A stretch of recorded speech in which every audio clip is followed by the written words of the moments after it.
Jawaharlal institute of post graduate medical education and research JIPMER புதுச்சேரியில் various group B மற்றும் group C போஸ்ட்டுக்கான recruitment notice வந்து announce பண்ணியிருக்காங்க.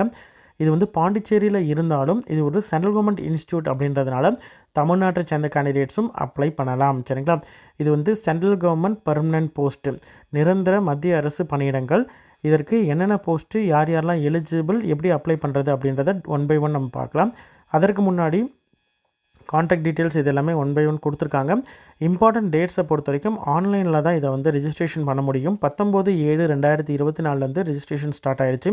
இதற்கு அப்ளை பண்ணுறதுக்கான கடைசி நாள் 19/8/2024 மாலை 4:30 மணி வரைக்கும் நீங்கள் அப்ளை பண்ணலாம். சரிங்களா? ஹால் டிக்கெட்டை பொறுத்த வரைக்கும் 2/9/2024 டவுன்லோட் பண்ணலாம்னு சொல்லியிருக்காங்க. எக்ஸாம் டேட் வந்து ஆன்லைனில் தான் எக்ஸாம் இருக்குது. டேட் வந்து 14/9/2024. சரிங்களா? இது முடிஞ்சதுக்கப்புறம் ஸ்கில் டெஸ்ட் இருக்கக்கூடிய போஸ்ட்டுக்கு ஸ்கில் டெஸ்ட்டுக்கான ஷெடியூல் வந்து பின்னாட்களில் அறிவிக்கப்படும் அப்படின்றதையும் சொல்லியிருக்காங்க. சரிங்களா?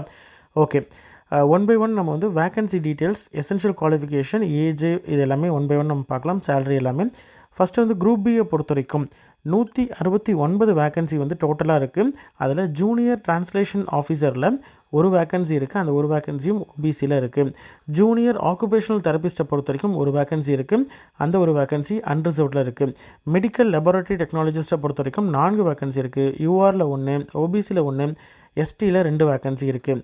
அடுத்தது நர்சிங் ஆஃபீஸர் பணியை பொறுத்த வரைக்கும் 154 வேக்கன்சி இருக்குது. இது ஒரு பல்க் ரெக்ரூட்மெண்ட். நர்சிங் ஆஃபீஸருக்கு 154 வேக்கன்சி. யூஆரில் 87, ஓபிசியில் 13, எஸ்சியில் 10, எஸ்டியில் 14, இடபிள்யூஎஸில் 30 வேக்கன்சி இருக்குது. Tutor in speech pathology and ஆடியாலஜியில் பொறுத்த வரைக்கும் ஒரு வேக்கன்சி, அதுவுமே யூஆராக தான் இருக்குது. எக்ஸ்ரே டெக்னீஷியனை பொறுத்த வரைக்கும் ரேடியோ தெரப்பியில் ஒரு வேக்கன்சி இருக்குது. அந்த ஒரு வேக்கன்சி எஸ்டி வேக்கன்சி. எக்ஸ்ரே டெக்னீஷியனில் ரேடியோ டயக்னோசிஸை பொறுத்த வரைக்கும் 5 வேக்கன்சி இருக்குது. யூஆரில் 2, ஓபிசியில் 1, எஸ்சியில் 1, இடபிள்யூஎஸில் ஒரு வேக்கன்சி. டெக்னிக்கல் அசிஸ்டண்ட்டில் எலக்ட்ரானிக்ஸ் ஃபிசியாலஜியை பொறுத்த வரைக்கும் ஒரு வேக்கன்சி இருக்குது. அதுவுமே யூஆரில் தான் இருக்குது. சரிங்களா? டெக்னிக்கல் அசிஸ்டண்ட் நியூக்ளியர் மெடிசனை பொறுத்த வரைக்கும் ஒரு வேக்கன்சி, அதுவுமே யூஆரில் இருக்குது. சரிங்களா? இது டோட்டலாக வந்து குரூப் பி போஸ்ட்டுக்கான வேக்கன்சி டீட்டெயில்ஸ். அடுத்தது குரூப் சியை பொறுத்த வரைக்கும் அனஸ்தீஷியா டெக்னீஷியனில் ஒரு வேக்கன்சி இருக்குது. அதுவுமே வந்து உங்களுக்கு ஓபிசியில் இருக்குது. சரிங்களா? அடுத்தது ஆடியாலஜி டெக்னீஷியனை பொறுத்த வரைக்கும் யூஆரில் ஒரு வேக்கன்சி இருக்குது. ஜூனியர் அட்மினிஸ்ட்ரேட்டிவ் அசிஸ்டண்ட்டை பொறுத்த வரைக்கும் 24 வேக்கன்சி இருக்குது. அதில் வந்து யூஆர் 16, ஓபிசியில் 2, எஸ்சியில் 2, எஸ்டியில் 3, இடபிள்யூஎஸில் ஒரு வேக்கன்சி இருக்குது. சரிங்களா? அடுத்தது ஃபார்மசிஸ்ட்டை பொறுத்த வரைக்கும் உங்களுக்கு வந்து டோட்டலாக 6 வேக்கன்சி இருக்குது. அதில் யூஆரில் ஒரு வேக்கன்சி, ஓபிசியில் 4 வேக்கன்சி, எஸ்டியில் வேக்கன்சி இல்லைனாலும் கேண்டிடேட்ஸ் அப்ளை பண்ணலாம். ஏன்னா யூஆரில் வேக்கன்சி இருக்கிறதுனால. இடபிள்யூஎஸில் ஒரு வேக்கன்சி இருக்குது. அடுத்தது ரெஸ்பிரேட்டரி லெபார்ட்டரி டெக்னீஷியனை பொறுத்த வரைக்கும் 2 வேக்கன்சி இருக்குது. 2ல் 1 வந்து யூஆர், 1 வந்து ஓபிசி. அடுத்தது ஸ்டெனோகிராஃபர் கிரேட் 2 பொறுத்த வரைக்கும் ஒரு வேக்கன்சி தான் இருக்குது. அந்த ஒரு வேக்கன்சியும் யூஆரில் தான் இருக்குது, அன்ரிசர்வ்டில். கார்டியாலஜி டெக்னீஷியனை பொறுத்த வரைக்கும் 5 வேக்கன்சி இருக்குது. 3 யூஆர்லேயும், ஒரு ஓபிசிலையும், ஒரு எஸ்சி வேக்கன்சியும் இருக்குது. டோட்டலாக 40 குரூப் சி போஸ்ட் இருக்குது. ஆல் டுகெதர் வந்து குரூப் பி குரூப் சி சேர்த்து 209 வேக்கன்சி இருக்குது. சரிங்களா? இதில் நர்சிங் ஆஃபீஸரை பொறுத்த வரைக்கும் 80% ஃபீமேல் கேண்டிடேட் மட்டும்தான் அப்ளை பண்ண முடியும். அதாவது அப்ளை பண்ணாலும் டோட்டலில் 80% வந்து ஃபீமேல் கேண்டிடேட்ஸ் தான் அதற்கு எலிஜிபிள் அப்படின்னு சொல்லிட்டு அவங்களுடைய ஜிப்மர் கவர்னிங் பாடி வந்து டிசைட் பண்ணிடுறதுக்காக சொல்லியிருக்காங்க. சரிங்களா? Okay, number of vacancy as usual வந்து இன்க்ரீஸ் ஆகலாம் அல்லது கம்மியாகலாம் அப்படின்றது யூஷுவலாக கொடுக்கக்கூடிய நோட்டிஃபிகேஷன் தான். அது மாதிரி கொடுத்துருக்காங்க. ஹரிசாண்டல் ரிசர்வேஷன் பொறுத்த வரைக்கும் பிடபிள்யூடி கேண்டிடேட் அண்ட் எக்ஸர்வீஸ்மேனுக்கு வந்து ரிசர்வேஷன் இருக்குது. மெடிக்கல் லெபார்ட்டரி டெக்னாலஜிஸில் ஒரு பிடபிள்யூடி கேண்டிடேட்டும், நர்சிங் ஆஃபீஸர்லேயே பிடபிள்யூடி அதாவது பர்சன்ஸ் வித் பெஞ்ச் மார்க்கிங் டிசபிலிட்டியில் 23 வேக்கன்சி இருக்குது ரிசர்வ்டு. ஜூனியர் அட்மினிஸ்ட்ரேட்டிவ் அசிஸ்டண்ட்டில் 4 வேக்கன்சியும், எக்ஸர்வீஸ்மேனில் வந்து 10 ரிசர்வ்டு வேக்கன்சிஸ் இருக்குது. ஃபார்மசிஸ்ட்டை பொறுத்த வரைக்கும் ஒரு பிடபிள்யூடி அதாவது persons with bench marking disability கேண்டிடேட்டுக்கு ரிசர்வ்டு. ஸ்டெனோகிராஃபர்லேயும் ஒரு வேக்கன்சி வந்து பிடபிள்யூ பிடி வேக்கன்சி. ஓகேங்களா? எக்ஸர்வீஸ்மேனுக்கு ஒரு வேக்கன்சி இருக்குது. சரிங்களா? ஓகே, குரூப் பி போஸ்ட்டில் என்னென்ன போஸ்ட்டுக்கு என்னென்ன எலிஜிபிலிட்டி அப்படின்றது எஜுகேஷன் குவாலிஃபிகேஷனை ஒன் பை பார்க்கலாம். ஜூனியர் டிரான்ஸ்லேஷன் ஆஃபீஸருக்கு எஜுகேஷன் குவாலிஃபிகேஷன் மாஸ்டர் டிகிரி முடிச்சிருக்கணும், இங்கிலீஷ் அல்லது ஹிந்தியில் முடிச்சிருக்கணும், இங்கிலீஷ் அல்லது ஹிந்தியை கம்பல்சரி எலெக்டிவ் சப்ஜெக்டாக படிச்சிருக்கணும் அப்படின்னு சொல்லியிருக்காங்க. மாஸ்டர் டிகிரி வந்து நீங்கள் எனி அதர் சப்ஜெக்டில் ஹிந்தியை தவிர அல்லது இங்கிலீஷை தவிர படிச்சிருந்தாலும் இங்கிலீஷ் அல்லது ஹிந்தி மீடியத்தில் படிச்சிருந்தாங்கன்னா கம்பல்சரி எலெக்டிவ் சப்ஜெக்டாக ஒரு சப்ஜெக்டாக படிச்சிருக்காங்க அப்படின்ற மாதிரி தான் அவங்க எலிஜிபிள். அல்லது மாஸ்டர் டிகிரி வந்து அதர் தென் இங்கிலீஷ் அல்லது ஹிந்தியில் படிச்சுட்டு இங்கிலீஷ் அண்ட் ஹிந்தியை மீடியமாக படிச்சிருக்காங்க அப்படின்ற மாதிரி இருந்தாலும் எலிஜிபிள் தான். இங்கிலீஷ் அல்லது ஹிந்தியை கம்பல்சரி எலெக்டிவ் சப்ஜெக்டாக படிச்சிருக்கணும் அப்படின்ற மாதிரி இருந்தாலும் அவங்களும் எலிஜிபிள் தான். சரிங்களா, இது வந்து இங்கிலீஷ் அல்லது ஹிந்தியை கம்பல்சரி சப்ஜெக்டாக படிச்சிருக்கணும், இல்லை எலெக்டிவ் இதில் படிச்சிருந்தாலும் மீடியம் வந்து ஹிந்தி அல்லது இங்கிலீஷில் படிச்சிருக்கணும் அப்படின்னு சொல்லியிருக்காங்க. இது யூஸ்வலாக இருக்கிறது தான். அதே மாதிரி ரெக்கக்னைஸ்டு டிப்ளமோ கோர்ஸு எக்ஸ்பீரியன்ஸை பொறுத்த வரைக்கும் translation English to Hindi to English வந்து டிரான்ஸ்லேஷன் பண்ணதுக்கான 2 வருடம் எக்ஸ்பீரியன்ஸ் வந்து இருக்கணும். சென்ட்ரல் கவர்மெண்ட்லேயோ ஸ்டேட் கவர்மெண்ட் ஆஃபீஸ்லேயோ ஒர்க் பண்ண அனுபவம் இருக்கணும், மினிமம் 2 வருடம். அடுத்தது டிசரபிள் வந்து மெட்ரிகுலேஷன் லெவல்லையாவது அதர் லாங்குவேஜஸில், அதாவது ஒன் ஆஃப் த லாங்குவேஜ் வந்து அதர் தென் ஹிந்தி 8 ஷெட்யூல்ஸில் வந்து ஏதாவது இதில் படிச்சிருக்கணும் அப்படின்னு சொல்கிறாங்க, மெட்ரிகுலேஷன் லெவல் வரைக்கும். அதே மாதிரி ஹிந்தி டு இங்கிலீஷ் வைஸ் வேர்ஸாக வந்து டிப்ளமோ அல்லது சர்டிஃபிகேட் கோர்ஸ் முடிச்சுட்டு 2 வருடம் எக்ஸ்பீரியன்ஸ் இருக்குது அப்படின்ற மாதிரி இருந்தால் அவங்க எலிஜிபிள். இதற்கான சேலரி இது வந்து 35,400 ஸ்டார்ட் ஆகும் அப்படின்னு சொல்லியிருக்காங்க. லெவல் 6 இருக்கக்கூடிய ஒரு பணியிடம் அப் டு 30 வயது வரைக்கும் ரோடு கேண்டிடேட் அப்ளை பண்ணலாம். அடுத்தது ஜூனியர் ஆக்குபேஷனல் தெரபிஸ்ட்டை பொறுத்த வரைக்கும் டிகிரி ஆக்குபேஷனல் தெரபிஸ்ட்டில் டிகிரி முடிச்சுட்டு 2 வருடம் வந்து எக்ஸ்பீரியன்ஸ் வந்து ஹாஸ்பிட்டலில் இருக்கணும்னு சொல்லியிருக்காங்க. அல்லது டிப்ளமோ இன் ஆக்குபேஷனல் தெரப்பி முடிச்சிருக்கிறாங்க, நாட் லெஸ் தென் 3 வருடத்துக்கு குறைவாக வந்து அதற்கு நாட் லெஸ் தென் 3 இயர்ஸ் வந்து டிப்ளமோ இன் ஆக்குபேஷனல் தெரப்பிஸ் முடிச்சுட்டு 3 இயர்ஸ் வந்து ஆக்குபேஷனல் தெரப்பி டிபார்ட்மெண்ட்டில் ஹாஸ்பிட்டலில் ஒர்க் பண்ண எக்ஸ்பீரியன்ஸ் இருக்கக்கூடிய கேண்டிடேட்டாக இருந்தால் எலிஜிபிள். டிப்ளமோ முடிச்சிருந்தா 3 இயர்ஸ், டிகிரி முடிச்சிருந்தா 2 இயர்ஸ் எக்ஸ்பீரியன்ஸ். சரிங்களா, இதுவும் 35,400 இருக்கக்கூடிய ஒரு பணியிடம். Maximum age limit 35. இது மட்டும் இல்லாமல் கேட்டகரி வைஸ் எக்ஸ்ட்ரா ஏஜ் ரிலாக்ஸேஷனும் உண்டு, அது நம்ம பின்னாடி பார்க்கலாம். அடுத்தது மெடிக்கல் லெபார்ட்டரி டெக்னாலஜிஸ்ட்டை பொறுத்த வரைக்கும் பேச்சுலர் டிகிரி பிஎம்எல்எஸ், அதாவது bachelor in medical laboratory science BMLS முடித்த கேண்டிடேட்ஸ், அல்லது bachelor degree in medical laboratory technology BSc MLT முடித்த கேண்டிடேட்ஸ், அல்லது bachelor degree in MLT BB, அதாவது பிளட் பேங்கிங்கில் எம்எல்டி முடித்த கேண்டிடேட்ஸ் அப்ளை பண்ணலாம். இதில் ஏதாவது ஒன்று முடிச்சிருந்தாலும் அப்ளை பண்ணலாம். அது மட்டும் இல்லாமல் 2 வருடம் எக்ஸ்பீரியன்ஸ் தேவை. 35,400 வந்து ஸ்டார்டிங் பேவாக இருக்கும். மேக்ஸிமம் ஏஜ் லிமிட் 30 வயது. இது மட்டும் இல்லாமல் ஏஜ் ரிலாக்ஸேஷன் உண்டு. நர்சிங் ஆஃபீஸரை பொறுத்த வரைக்கும் பிஎஸ்சி நர்சிங் முடித்த கேண்டிடேட்ஸ் அப்ளை பண்ணலாம், அல்லது பிஎஸ்சி போஸ்ட் சர்டிஃபிகேட், அதாவது போஸ்ட் பேசிக் பிஎஸ்சி நர்சிங் முடித்த கேண்டிடேட்ஸ் அப்ளை பண்ணலாம். அப்ளை பண்ணிவிட்டு ஸ்டேட் அல்லது சென்ட்ரல் கவர்மெண்ட், அதாவது இந்தியன் நர்சிங் கவுன்சிலில் பதிவு பண்ண கேண்டிடேட்டாக இருக்கணும்.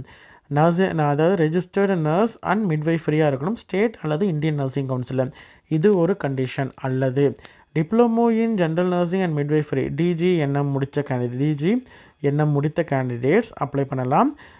அவங்க வந்து ரெஜிஸ்டர் பண்ணியிருக்கணும், நர்ஸ் அண்ட் மிட்வைஃபரியாக வந்து ரெஜிஸ்டர் பண்ணிவிட்டு 2 வருடம் எக்ஸ்பீரியன்ஸ் இருக்கக்கூடிய கேண்டிடேட், மினிமம் 50 பெட் இருக்கக்கூடிய ஹாஸ்பிட்டலில் ஒர்க் பண்ண அனுபவம் இருக்கக்கூடிய கேண்டிடேட் அப்ளை பண்ணலாம். 44,900 ஸ்டார்ட் ஆகும் இந்த போஸ்ட்டுக்கான சேலரி. லெவல் 7 இருக்கக்கூடிய இந்த பணியிடத்திற்கு maximum age limit 35. Tutor in speech தெரபிஸ்ட்டை பொறுத்த வரைக்கும் ஸ்பீச் பேத்தாலஜி அண்ட் ஆடியாலஜியை பொறுத்த வரைக்கும் போஸ்ட் கிராஜுவேட் டிகிரி, அதாவது பிஜி டிகிரி மாஸ்டர் டிகிரி முடிச்சிருக்கணும், speech and language pathology or ஆடியாலஜியில் முடிச்சிருக்கணும்னு சொல்லியிருக்காங்க. அல்லது டிகிரி முடிச்சிருக்காங்க, அதாவது பிஏஎஸ்எல்பின்னு சொல்லக்கூடிய bachelor in audiology and speech therapist இருக்கு இல்லையா, பேத்தாலஜி, இதில் வந்து டிகிரி முடித்துட்டு 3 வருடம் டீச்சிங் எக்ஸ்பீரியன்ஸ் இருக்கக்கூடிய கேண்டிடேட் அப்ளை பண்ணலாம். தமிழ் தெரிந்திருக்கணும்னு சொல்லியிருக்காங்க. டிசேரபிளில் தான் சொல்லியிருக்காங்க. 44,900 ஸ்டார்ட் ஆகுது. 35 வயது வந்து மேக்ஸிமம் ஏஜ் லிமிட். அடுத்தது எக்ஸ்ரே டெக்னீஷியனில் ரேடியோ தெரப்பி இருக்குது, எக்ஸ்ரே டெக்னீஷியனில் ரேடியோ டயக்னோசிஸ் இருக்குது. ரெண்டுமே பார்த்திங்கன்னா மேக்ஸிமம் ஏஜ் லிமிட் 30 தான். சேலரி வந்து 35,400 தான் இந்த 2 போஸ்ட்டுக்குமே. ஆனால் டிஃப்ரென்ஸ் என்னென்னு பார்த்திங்கன்னா பிஎஸ்சி ரேடியேஷன் டெக்னாலஜி முடித்தவர்கள் அல்லது BSc radiotherapy technology BSc ஆர்டிடின்னு சொல்லக்கூடிய ரேடியோ தெரப்பி டெக்னாலஜி முடித்த கேண்டிடேட்ஸ் அப்ளை பண்ணலாம். ஏஇஆர்பி அதில் வந்து ரெஜிஸ்ட்ரேஷன் பண்ணி 2 வருடம் எக்ஸ்பீரியன்ஸ் இருக்கக்கூடிய கேண்டிடேட் அப்ளை பண்ணலாம். சரிங்களா, அதுவே எக்ஸ்ரே டெக்னீஷியனில் ரேடியோ டயக்னோசிஸ்ன்னு பார்த்திங்கன்னா பிஎஸ்சி ரேடியோகிராஃபி அல்லது பிஎஸ்சியில் மெடிக்கல் இமேஜிங் டெக்னாலஜி அல்லது இதற்கு ஈக்குவலண்ட்டான கோர்ஸ் முடித்தவர்கள் அப்ளை பண்ணலாம். முடிச்சுட்டு 2 வருடம் வந்து எக்ஸ்பீரியன்ஸ் இருக்கணும் அப்படின்னு சொல்லியிருக்காங்க. அடுத்தது டெக்னிக்கல் அசிஸ்டன்ட் எலக்ட்ரானிக்ஸை பொறுத்த வரைக்கும் ஃபிசியாலஜியில் degree in engineering electronics or electricals triple இல்லைனா இசி எலக்ட்ரானிக்ஸ் இல்லைனா எலக்ட்ரிக்கலில் வந்து டிகிரி முடித்தவர்கள் அப்ளை பண்ணலாம். டிகிரி முடித்திருந்தாங்கன்னா எந்த விதமான எக்ஸ்பீரியன்ஸும் தேவையில்லை. அதுவே டிப்ளமோ முடிச்சிருக்காங்க எலக்ட்ரிக்கல் அல்லது எலக்ட்ரானிக்ஸில் டிப்ளமோ முடிச்சிருக்காங்க இன்ஜினியரிங்கில் அப்படின்ற மாதிரி தான் 2 வருடம் எக்ஸ்பீரியன்ஸ் தேவை. இதற்கு வந்து மேக்ஸிமம் ஏஜ் லிமிட் 35,400 ஸ்டார்ட் ஆகும் சேலரி. அடுத்தது டெக்னிக்கல் அசிஸ்டன்ட் நியூக்ளியர் மெடிசனை பொறுத்த வரைக்கும் degree in nuclear medicine technology முடித்தவர்கள் அப்ளை பண்ணலாம். டிகிரி அதாவது பிஎஸ்சி என்எம்டின்னு சொல்லக்கூடிய நியூக்ளியர் மெடிசன் டெக்னாலஜி முடித்தவர்கள் அப்ளை பண்ணலாம். ஏஇஆர்பியில் அப்ரூவ் பண்ண இன்ஸ்டியூட்டில் படித்தவர்களாக இருக்கணும்.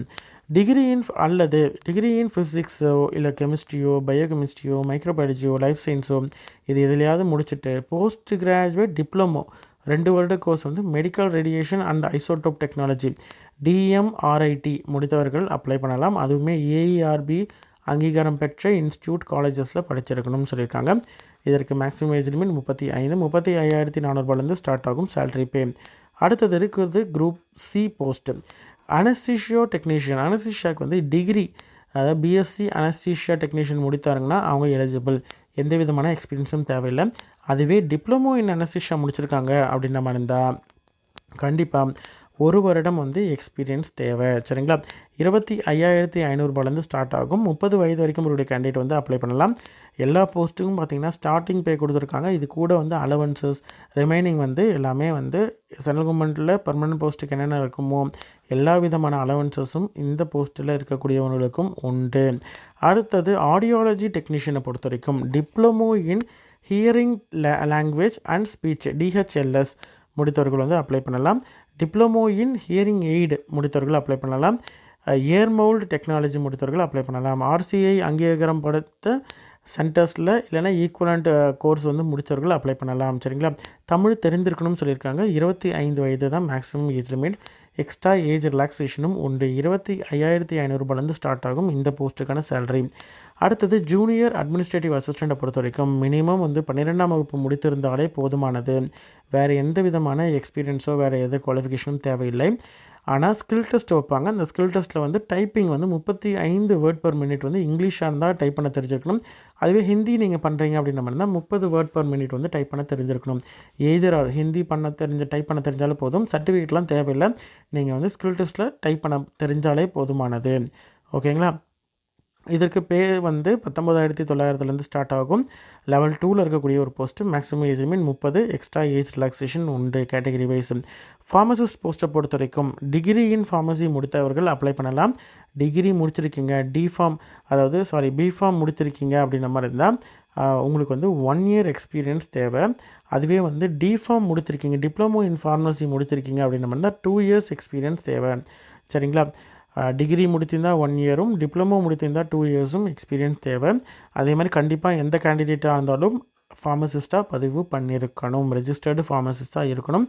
லெவல் 5ல் இருக்கக்கூடிய ஒரு போஸ்ட்டு 29,200 ஸ்டார்ட் ஆகும்.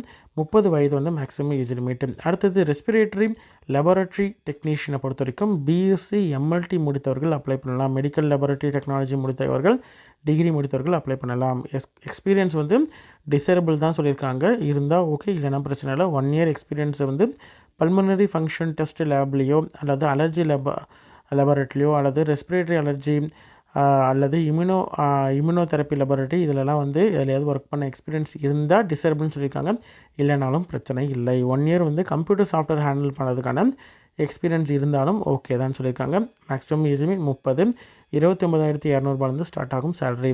ஸ்டெனோகிராஃபர் கிரேட் 2 பொறுத்த வரைக்கும் மினிமம் குவாலிஃபிகேஷன் 12ஆம் வகுப்பு 12th முடிச்சிருந்தாலே போதுமானது. இதுக்கு ஸ்கில் டெஸ்ட் வந்து வைப்பாங்க. ஸ்கில் டெஸ்ட் வந்து நீங்கள் சர்டிஃபிகேட் வச்சுருந்தாலும் சரி வச்சிருந்தாலும் சரி ஸ்கில் டெஸ்ட் வந்து கிளியர் பண்ணால் போதுமானது. டிக்டேஷன் வந்து 10 நிமிஷம் வந்து 80 வேர்ட் பர் மினிட் வந்து டிக்டேட் பண்ணுற மாதிரி இருக்கும். அதுவே வந்து டிரான்ஸ்கிரிப்ஷனை பொறுத்த வரைக்கும் 65 மினிட்ஸில் வந்து இங்கிலீஷ் வந்து நீங்கள் பண்ணுற மாதிரி இருக்கும். மேனுவல் டைப் ரைட்டிங் இதில் சரிங்களா. லெவல் வந்து 4ல் இருக்கக்கூடிய ஒரு பணியிடம் அப் டு 27 வயது வரைக்கும் உங்களுடைய கேண்டிடேட் அப்ளை பண்ணலாம். அடுத்ததாக இருக்கக்கூடியது வந்து cardiographic technician, BSc cardio technology அல்லது கார்டியாக் லெபார்ட்டரி டெக்னீஷியன் இல்லைனா கார்டியாக் கேத்தரைசேஷன் லெபார்ட்டரி டெக்னாலஜி அல்லது இதற்கு ஈக்குவலண்ட்டான டிகிரி முடித்தவர்கள் அப்ளை பண்ணலாம். எக்ஸ்பீரியன்ஸ் தேவையில்லை. லெவல் வந்து 4ல் இருக்கக்கூடிய ஒரு பணியிடம் 30 வயது வரைக்கும் உங்களுடைய கேண்டிடேட் அப்ளை பண்ணலாம். எந்த கேண்டிடேட்டாக இருந்தாலும் சரி 19/8/2024 அன்னைக்கு மினிமம் 18 வயது பூர்த்தி அடைஞ்சிருக்கணும். ஏன்னா மினிமம் வந்து 12th குவாலிஃபிகேஷன்லேயே இது இருக்கிறதுனால 2-3 போஸ்ட் இருக்கிறதுனால மினிமம் 18 வயது பூர்த்தி அடைஞ்சிருக்கணும். சரிங்களா. ஸ்கீம் ஆஃப் எக்ஸாமினேஷன் லாஸ்ட் இயருக்கு என்ன இருந்தது அப்படின்றதையும் நம்ம வந்து போட்டிருக்கோம். இந்த வருஷத்துக்கு எப்படி இருக்கும் அப்படின்றதையும் நம்ம வந்து ஒன்ஸ் வெப்சைட்டில் போட்டதுக்கப்புறம் நம்ம டிஸ்கஸ் பண்ணுவோம். அதே மாதிரி மார்க் டெஸ்ட் வந்து எப்படி வந்து நீங்கள் வந்து ஆன்லைனில் எக்ஸாம் நடத்துவாங்க, எப்படி அட்டன் பண்ணணும், என்னென்னலாம் வந்து அதில் இருக்கக்கூடிய கோடு எப்படி வந்து ஐடென்டிஃபை பண்ணுறது, எது வந்து மார்க் பண்ணியிருக்கீங்க, எது மார்க் பண்ணலை, ரிவ்யூவுக்கு எப்படி பண்ணணும், எப்படி ரெஸ்பாண்ட் பண்ணணும் அப்படின்றதையும் நம்ம வந்து பார்க்கலாம். முடிஞ்சால் வந்து ப்ரீவியஸ் இயர் கொஷின் பேப்பர்ஸ் எதாவது இருக்குது அப்படின்ற மாதிரி இருந்தால் அதையும் நம்ம டிஸ்கஸ் பண்ணலாம். சரிங்களா. Okay. CBT and skill test computer based test அப்படின்னு சொன்னோம் இல்லையா. கம்ப்யூட்டரில் தான் எக்ஸாம் நடக்கும். அது வந்து அதில் மினிமம் குவாலிஃபிகேஷன் கேட்டகரி வைஸ் எவ்வளோ எடுக்கணும்னு பார்த்தீங்கன்னா சிபிடி எக்ஸாமில் வந்து யூஆர் இடபிள்யூஎஸ் கேண்டிடேட் 50 மார்க் வந்து எடுக்கணும், 50%. யூஆர் இடபிள்யூஎஸில் பிடபிள்யூடி கேண்டிடேட் இருந்தாங்கன்னா 45% எடுக்கணும். எஸ்சி எஸ்டி ஓபிசி கேண்டிடேட் 40% எடுக்கணும். அதுவே வந்து ஸ்கில் டெஸ்ட்டில் எந்த கேட்டகரி கேண்டிடேட்டாக இருந்தாலும் சரி மினிமம் வந்து ஸ்கில் டெஸ்ட்டில் வந்து இருக்கக்கூடிய மார்க் வந்து இது கிடையாது, கவுண்ட்டு கிடையாது. ஆனால் எலிஜிபிலிட்டி நீங்கள் வந்து இது கிளியர் பண்ணால் தான் நீங்கள் வந்து செலெக்ஷனுக்கு வருவீங்க. அது வந்து மினிமம் 50% வந்து எடுக்கணும் ஸ்கில் டெஸ்ட்டில் அப்படின்னு சொல்லியிருக்காங்க. எந்த கேட்டகரி கேண்டிடேட்டாக இருந்தாலும் ஏஜ் ரிலாக்ஸேஷனை பொறுத்த வரைக்கும் அப்பேர் ஏஜ் லிமிட்லேருந்து எஸ்சிஎஸ்டி கேண்டிடேட்டாக இருந்தாங்கன்னா 5 வருடம் எக்ஸ்ட்ரா ஏஜ் ரிலாக்ஸேஷன் உண்டு. ஓபிசி கேண்டிடேட்டுக்கு 3 வருடமும். சென்ட்ரல் கவர்மெண்ட்டில் ஒர்க் பண்ணிகிட்ருக்கீங்க, குரூப் பி போஸ்ட்டில் இருக்கீங்க, அப்ளை பண்ணுறீங்க அப்படின்ற மாதிரி இருந்தால் 5 வருடம் யூஆர் இடபிள்யூஎஸ் கேண்டிடேட்டுக்கு ரிலாக்ஸேஷன் உண்டு. அடிஷ்னலாக குரூப் சி போஸ்ட்டில் இருக்கிறீங்க அப்படின்ற மாதிரி இருந்தால் அப்ளை பண்ணுறீங்க அப்படின்ற மாதிரி இருந்தால் அப்பர் ஏஜ் லிமிட்லேருந்து 40 வயது, அதாவது யூஆர் இடபிள்யூஎஸ் கேண்டிடேட்டாக இருந்தாங்கன்னா. அதுவே வந்து ஓபிசி கேண்டிடேட் இருந்தாங்கன்னா 8 வருடம் ஏஜ் ரிலாக்ஸேஷன் உண்டு. ஓபிசிலே வந்து குரூப் சி போஸ்ட்டுக்கு 43 வயது வரைக்கும் உங்களுடைய கேண்டிடேட் அப்ளை பண்ணலாம். எஸ்சிஎஸ்டி கேண்டிடேட்டாக இருந்தாங்கன்னா 10 வருடம் ஏஜ் ரிலாக்ஸேஷன் உண்டு. குரூப் சி பி போஸ்ட்டுக்கு. குரூப் சி அப்படின்ற மாதிரி தான் 45 வயது வரைக்கும் உங்களுடைய கேண்டிடேட் அப்ளை பண்ணலாம். பிடபிள்யூடிலே வந்து யூஆர் இடபிள்யூஎஸ் இருந்தாங்கன்னா எக்ஸ்ட்ரா 10 இயர்ஸ் ரிலாக்ஸேஷன் உண்டு. அதுவே ஓபிசி பிடபிள்யூடி கேண்டிடேட் இருந்தாங்கன்னா 13 வருடம் வரைக்கும் எக்ஸ்ட்ரா ஏஜ் ரிலாக்ஸேஷன் உண்டு. பிடபிள்யூடியில் எஸ்சிஎஸ்டி கேண்டிடேட் இருந்தாங்கன்னா 15 வருடம் எக்ஸ்ட்ரா ஏஜ் ரிலாக்ஸேஷன் உண்டு. எக்ஸ் சர்வீஸ்மேனுக்கும் ஆஸ் பர் நார்ம்ஸ் வந்து உங்களுக்கு ஏஜ் ரிலாக்ஸேஷன் கேட்டகரி வைஸ் கொடுத்துருக்காங்க. சரிங்களா. எந்த கேண்டிடேட்டாக இருந்தாலும் சரி ஏஜ் ரிலாக்ஸேஷன், அதாவது எஸ்சி எஸ்டி ஓபிசி கேண்டிடேட் வந்து அன்ரிசர்வ்டுக்கு அப்ளை பண்ணுறீங்க, அன்ரிசர்வ்டு போஸ்ட்டுக்கு நீங்கள் வந்து கம்ப்ளீட் பண்ணுறீங்க அப்படின்ற மாதிரி இருந்தால் ஏஜ் ரிலாக்ஸேஷன் கிளைம் பண்ண முடியாது. நீங்கள் வந்து கேட்டகரி வைஸ் இருக்கக்கூடிய வேகன்சிக்கு நீங்கள் வந்து போட்டி போடுறீங்க அப்படின்ற மாதிரி இருந்தால் ஏஜ் ரிலாக்ஸேஷன் எடுத்துப்பாங்க. டெஃபினேஷன் வந்து அன்ரிசர்வ்டுக்கு ஓபிசியை பொறுத்த வரைக்கும் இது வந்து சென்ட்ரல் கவர்மெண்ட் இன்ஸ்டியூட் அப்படின்றதுனால ஓபிசி நான் creamy layer OBC NCL certificate இருந்தால் மட்டும்தான் எலிஜிபிள். அது மட்டும் இல்லாமல் லாஸ்ட்டு 1 இயர்க்குள்ளே எடுத்த சர்டிஃபிகேட்டாக இருக்கணும் அப்படின்றதையும் சொல்லியிருக்காங்க. அதே மாதிரி ஓபிசிக்கான சென்ட்ரல் லிஸ்ட்டும் கொடுத்துருக்காங்க. அந்த லிஸ்ட்டில் உங்களுடைய கேஸ்ட் நேம் வந்து கம்யூனிட்டி நேம் வந்து இருக்கா அப்படின்றத செக் பண்ணிக்கோங்க. அதே மாதிரி எக்கனாமிக்கலி வீக்கர் செக்ஷன் இருக்காங்க இல்லையா, இடபிள்யூஎஸ் கேண்டிடேட் வந்து அதற்கான கண்டிஷன் கொடுத்துருக்காங்க. இதுவுமே வந்து 1 இயர்க்குள்ளே இருக்கக்கூடிய சர்டிஃபிகேட்டாக இருக்கணும். இன்கம் அண்ட் அசஸ் சர்டிஃபிகேட் வந்து லேட்டஸ்ட்டு சர்டிஃபிகேட்டாக இருக்கணும் அசஸ்மெண்ட் இயர். எஸ்சிஎஸ்டி கேண்டிடேட் வந்து அதற்கான ஃபார்மெட் வந்து அனெக்ஷர் 3ல் கொடுத்துருக்காங்க. அந்த ஃபார்மெட்டில் ஆல்மோஸ்ட் வந்து இருக்கணும். இல்லை அதில் இருக்கக்கூடிய கண்டென்ட் உங்கள் சர்டிஃபிகேட்டில் இருக்குதா அப்படின்றத செக் பண்ணிக்கோங்க. பிடபிள்யூடி கேண்டிடேட்டாக இருந்தாங்க அப்படின்ற மாதிரி தான் என்னென்ன போஸ்ட்டுக்கு என்னென்ன பெஞ்ச்மார்க்கிங் டிசபிலிட்டி இருந்தால் ஃபங்க்ஷன்ஸ் ரெக்குவயர்மெண்ட்லாம் இருந்தால் அவங்க எலிஜிபிள் அப்படின்றத கொடுத்துருக்காங்க. பிடபிள்யூடி கேண்டிடேட் அதை டீட்டெயிலாக வந்து பார்த்துக்கோங்க. எவ்வளோ போஸ்ட் இருக்குது, எந்தெந்த கேட்டகரியில் எவ்வளோ போஸ்ட் அப்படின்றதையும் டீட்டெயிலாக கொடுத்துருக்காங்க. சரிங்களா. அப்ரிவேஷன்ஸும் கொடுத்துருக்காங்க. டிசபிலிட்டி சர்டிஃபிகேட்டை பொறுத்த வரைக்கும் அனெக்ஷர் 4ல் கொடுத்துருக்காங்க. கவர்மெண்ட் சர்வெண்ட் அப்படின்ற மாதிரி இருந்தால் அதுக்கு வந்து அனெக்ஷர் 5ல் கொடுத்துருக்காங்க. எக்ஸ் சர்வீஸ்மேன் அப்படின்ற மாதிரி இருந்தால் அதற்கான ஃபார்மெட்ஸும் கொடுத்துருக்காங்க அனெக்ஷர் 6ல். எப்படி அப்ளை பண்ணுறது அப்படின்னு பார்த்தீங்கன்னா ஆன்லைன் அப்ளிகேஷன் தான், ஆன்லைனில் தான் அப்ளை பண்ண முடியும். ஸ்டெப் பை ஸ்டெப் ப்ரொசீஜர் வந்து இன்கேஸ் உங்களுக்கு தேவை அப்படின்ற மாதிரி தான் நீங்கள் கமெண்ட் பண்ணுங்கள். கண்டிப்பாக வந்து மேக்ஸிமம் வந்து நான் அதை அப்லோட் பண்ணுறதுக்கு ட்ரை பண்ணுறேன். இன்கேஸ் உங்களுக்கு டவுட் அப்படின்ற மாதிரி இருந்தாலும் நீங்கள் வந்து கமெண்ட் பண்ணுங்கள். மேக்ஸிமம் முடிஞ்ச வரைக்கும் ரிப்ளை பண்ணுறேன். சரிங்களா. ஆன்லைனில் தான் அப்ளை பண்ண முடியும். ஆன்லைனில் அப்ளை பண்ணுறதுக்கான இன்டர்ஃபேஸ் வந்து கொடுத்துருக்காங்க. யூசர் இன்டர்ஃபேஸ் வந்து பின்னாடி கொடுத்துருக்காங்க. நம்ம அதை பார்க்கலாம். ஆன்லைனில் அப்ளை பண்ணுறதுக்கூடிய கேண்டிடேட் jipmer.edu.in அப்படின்ற அஃபிஷியல் வெப்சைட்குள்ளே போயிட்டு apply online for recruitment of areas group B and C post July 2024 அப்படின்றது இருக்கும். அதில் போயிட்டு அதை பாருங்கள், அதை கிளிக் பண்ணணும். அட்வர்டைஸ்மெண்ட் நோட்டிஃபிகேஷன் டீட்டெயில் இன்ஸ்ட்ரக்ஷன் எல்லாமே அதில் இருக்கும். அந்த நோட்டிஃபிகேஷன் தான் நம்ம பார்த்துட்ருக்கோம். அதை ஃபுல்லும் நீங்கள் பார்த்துட்டீங்க படிச்சிட்டிங்க அப்படின்ற மாதிரி இருந்தால் நீங்கள் டேரெக்டாக வந்து ஆன்லைனில் அப்ளை பண்ண போகலாம். அப்ளை பண்ணக்கூடிய கேண்டிடேட் அப்ளிகேஷன் ஃபீஸ் பே பண்ணணும். நெட் பேங்கிங்கோ கிரெடிட் கார்டோ டெபிட் கார்டோ யூபிஐ மூலமாகவும் நீங்கள் பே பண்ணலாம். யூஆர்இடபிள்யூஎஸ் கேண்டிடேட் இருந்தாங்கன்னா 1500 ரூபா ப்ளஸ் டிரான்சாக்ஷன் சார்ஜஸ் இருக்கும். ஓபிசி கேண்டிடேட் இருந்தாங்கன்னா 1500 ரூபா ப்ளஸ் டிரான்சாக்ஷன் சார்ஜ் இருக்கும். எஸ்சிஎஸ்டி கேண்டிடேட் இருந்தாங்கன்னா 1200 ரூபா ப்ளஸ் டிரான்சாக்ஷன் சார்ஜஸ் இருக்கும். பர்சன்ஸ் வித் பெஞ்ச்மார்க்கிங் டிசபிலிட்டி அப்படின்ற மாதிரி இருந்தால் அவங்களுக்கு எந்த விதமான ஃபீஸும் தேவையில்லை. கட் ஆஃப் டேட்டை பொறுத்த வரைக்கும் maximum age limit, essential qualification, experience இது எல்லாமே லாஸ்ட் டேட் தான். 19/8/2024 தான் லாஸ்ட் டேட் ஆஃப் சப்மிஷன். அன்னைக்கு தான் கட் ஆஃப் டேட்டு. அதை தாண்டி இருந்தது அப்படின்ற மாதிரி இருந்தால் அதெல்லாம் வந்து அக்செப்ட் பண்ண மாட்டாங்க. கேண்டிடேட் வந்து ஒரு போஸ்ட்டுக்கு தான் அப்ளை பண்ணுறீங்க, இல்லை 2-3 போஸ்ட்டுக்கு அப்ளை பண்ணுறீங்க அப்படின்ற மாதிரி இருந்தால் அப்ளிகேஷன் ஃபில் பண்ணும்பொழுது have you applied for any other post அப்படின்றது இருக்கும். அதை நீங்கள் கொடுத்தீங்கன்னா தான் உங்களுக்கு வந்து கிளாஷ் ஆகாமல் இருக்கும். இல்லைனா ஒரே டைமில் உங்களுக்கு வந்து எக்ஸாம் வருது அப்படின்ற மாதிரி இருந்தால் உங்களால் 2 போஸ்ட்டுக்கு அப்ளை பண்ண முடியாமல், அதாவது எக்ஸாம் அப்ளை பண்ணிடுவீங்க, எக்ஸாம் அட்டன் பண்ண முடியாமல் போகிறதுக்கான வாய்ப்புகள் இருக்குது. நீங்கள் எவ்வளோ கேண்டிடேட்ஸ் எப்படி அப்ளை பண்ணுறாங்க அப்படின்றத பொறுத்தும் அதே மாதிரி 2-3 அதை ஷெடியூல் பண்ணுறதுக்கும் அதுக்கேற்ற மாதிரி பண்ணுவாங்க. சரிங்களா, அதுக்காக தான் அது வந்து கேட்டிருக்காங்க. அதே மாதிரி ஃபீஸ் வந்து ப்ராப்பராக நீங்கள் பே பண்ணதுக்கப்புறம் ஃபீ ரிசிப்ட்டும் இருக்கும், அதையும் நீங்கள் ப்ராப்பராக வச்சுக்கணும். சரிங்களா, அதே மாதிரி ஃபோட்டோவை பொறுத்த வரைக்கும் ரியல் டைமில் அவங்களுடைய ஃபோட்டோ நீங்கள் வந்து அப்ளை பண்ணும்பொழுது உங்களோட ஃபோட்டோ வந்து அப்லோட் பண்ணுற மாதிரி இருக்கும். அதே மாதிரி ஆல்ரெடி எடுத்து வச்ச ஃபோட்டோவை அப்லோட் பண்ணுற மாதிரி இருக்கும். 2 ஃபோட்டோ அப்லோட் பண்ணுற மாதிரி இருக்கும். ஃபோட்டோ வந்து நீங்கள் பேக்ரவுண்ட் வந்து ஏதாவது ஒரு பேக்ரவுண்ட் ஒயிட் பேக்ரவுண்டில் உட்காந்துக்கிட்டு நீங்கள் வந்து அப்ளை பண்ணுற மாதிரி இருக்கும். அதே மாதிரி ப்ராப்பராக உங்களுடைய ஃபேஸ் வந்து கிளியராக தெரியணும் அப்படின்றதையும் சொல்லியிருக்காங்க. பாஸ்போர்ட் சைஸ் ஃபோட்டோ அப்லோட் பண்ணுறீங்களே அது பொறுத்த வரைக்கும் உங்களுடைய பேர் என்றைக்கு நீங்கள் எடுத்தீங்க அப்படின்றத டேட் வந்து ப்ளக்கார்டில் வச்சு நீங்கள் வந்து ஃபோட்டோ எடுக்கணும் அப்படின்றதையும் சொல்லியிருக்காங்க. சிக்னேச்சர் பொறுத்த வரைக்கும் ப்ராப்பராக நீங்கள் வந்து 80 கேபிக்குள்ளே இருக்கக்கூடிய சைன் மினிமம் சைஸ் வந்து 50 கேபி, அதுக்கு 50 to 80 கேபி இருக்க மாதிரியான ஃபோட்டோ வந்து எடுத்து அதை அப்லோட் பண்ணணும். சரிங்களா, வேறு என்னென்ன டாக்குமெண்ட்ஸ்லாம் அப்லோட் பண்ணணும் அப்படின்னு பார்த்தீங்கன்னா community certificate, EWS, OBC, NCL, SC ST கேண்டிடேட்டாக இருந்தாங்க, இதில் ஏதாவது வருது அப்படின்னு நம்ம இருந்தால் அதற்கான கம்யூனிட்டி சர்டிஃபிகேட் அப்லோட் பண்ணணும். Persons with benchmarking disability, PWBD candidate அப்படின்ற மாதிரி தான் அதற்கான சர்டிஃபிகேட் வைக்கணும். எக்ஸ்பீரியன்ஸ் கேட்டிருக்காங்க அப்படின்ற மாதிரி தான் எக்ஸ்பீரியன்ஸ் சர்டிஃபிகேட் இருக்குது அப்படின்ற மாதிரி தான் அதை அப்லோட் பண்ணணும். No objection certificate, already work பண்ணிட்டு இருக்கீங்க அப்படின்ற மாதிரி தான் நோ அப்ஜெக்ஷன் சர்டிஃபிகேட் வந்து ப்ரொடியூஸ் பண்ணணும். எக்ஸர்வீஸ்மென் அப்படின்ற மாதிரி தான் அதற்கான ஃபார்மேட்டில் கண்டிப்பாக சர்டிஃபிகேட் வந்து இருக்கணும். சரிங்களா, ஒன்ஸ் கேண்டிடேட் வந்து அப்ளை பண்ணும்பொழுது உங்களுடைய சென்டர் ப்ரிஃபரன்ஸ் வந்து கேட்பாங்க.